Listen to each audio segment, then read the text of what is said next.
our classes. OK. What would you like to know? Well, I'm new to this area, so perhaps you could tell me something about the park first, please. Of course. Altogether, the park covers 170 acres. That's 69 hectares. There are 3 main types of habitat: wetland, grassland and woodland. The woods are well established and varied, with an oak plantation and other areas of mixed species. Right. The wetland is quite varied too. The original farmland was dug up around 40 years ago to extract gravel. Once this work was completed, the gravel pits filled with water, forming the 2 large lakes. There are also several smaller ones, ponds, and a stream that flows through the park.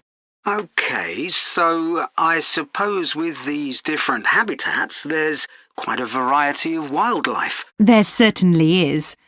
A lot of different species of birds and insects, and also animals like deer and rabbits. And I understand you organise educational visits for school parties. That's right.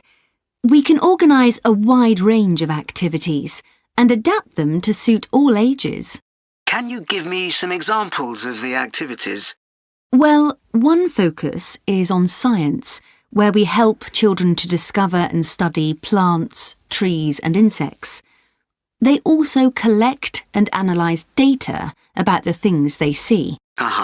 Another focus is on geography. The park is a great environment to learn and practice reading a map and using a compass to navigate around the park. Do you do anything connected with history? Yes, we do. For instance, the children can explore how the use of the land has changed over time. Then there's leisure and tourism. That focuses on your visitors, I would imagine. Yes, mostly. The children find out about them, their requirements, the problems they may cause, and how we manage these. And another subject we cover is music. Here the children experiment with natural materials to create sounds and explore rhythm and tempo. That must be fun. Most children really enjoy it.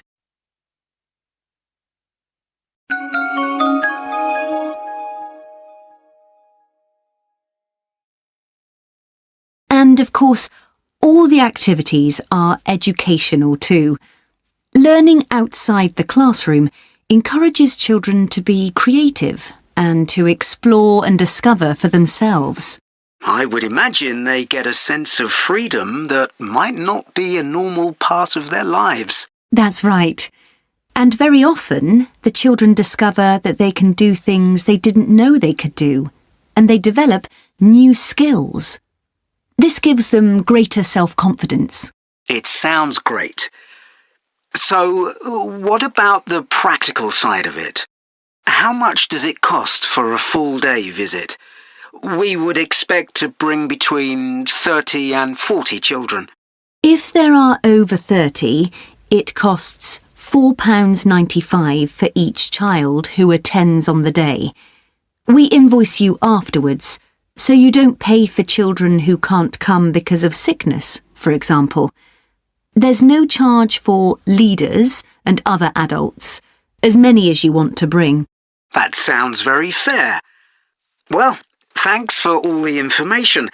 I'll need to discuss it with my colleagues, and I hope to get back to you soon to make a booking. We'll look forward to hearing from you. Goodbye. Goodbye, and thank you.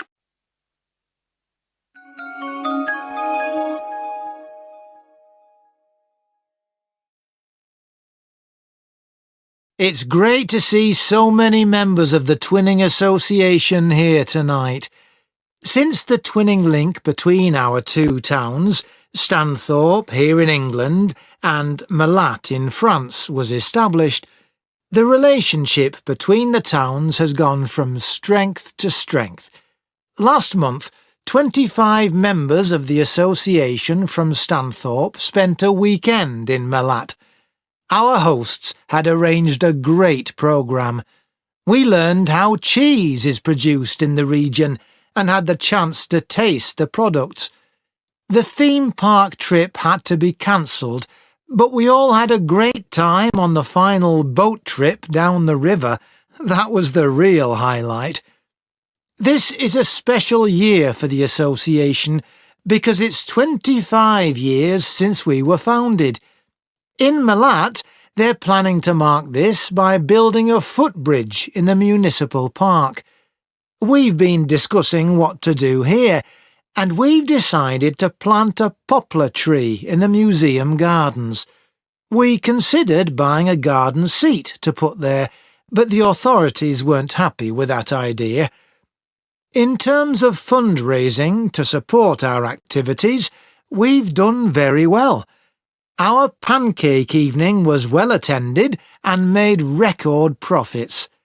And everyone enjoyed the demonstration of French cookery, which was nearly as successful. Numbers for our film show were limited because of the venue, so we're looking for somewhere bigger next year. We're looking forward to welcoming our French visitors here next week, and I know that many of you here will be hosting individuals or families. The coach from France will arrive at 5 p.m. on Friday. Don't try to do too much that first evening, as they'll be tired, so have dinner in the house or garden rather than eating out. The weather looks as if it'll be okay, so you might like to plan a barbecue. Then, the next morning's market day in town, and that's always a good place to stroll round. On Saturday evening, we'll all meet up at the football club, where once again we'll have Toby Sharp and his band performing English and Scottish country songs. Toby will already be well known to many of you, as last year he organised our special quiz night and presented the prizes.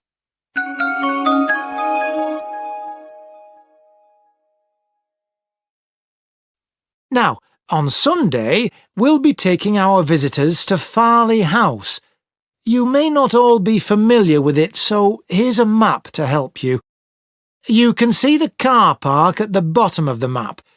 There's an excellent farm shop in the grounds where our visitors can buy local produce.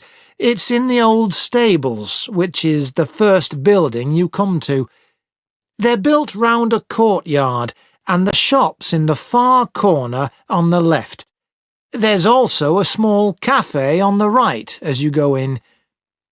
I know that one or two of our visitors may not be all that mobile. The main entrance to the house has a lot of steps, so you might want to use the disabled entry. This is on the far side of the house from the car park. Children will probably be most interested in the adventure playground. That's at the northern end of the larger lake, in a bend on the path that leads to the lake. There's lots for children to do there. There are a number of lovely gardens near the house. The kitchen gardens are rectangular and surrounded by a wall. They're to the northeast of the house, quite near the smaller lake. They're still in use and have a great collection of fruit and vegetables. The Temple of the Four Winds is a bit more of a walk, but it's worth it.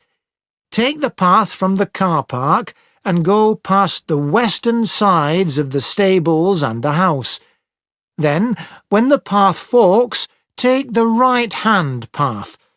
Go up there with the woods on your left, and the temple is right at the end.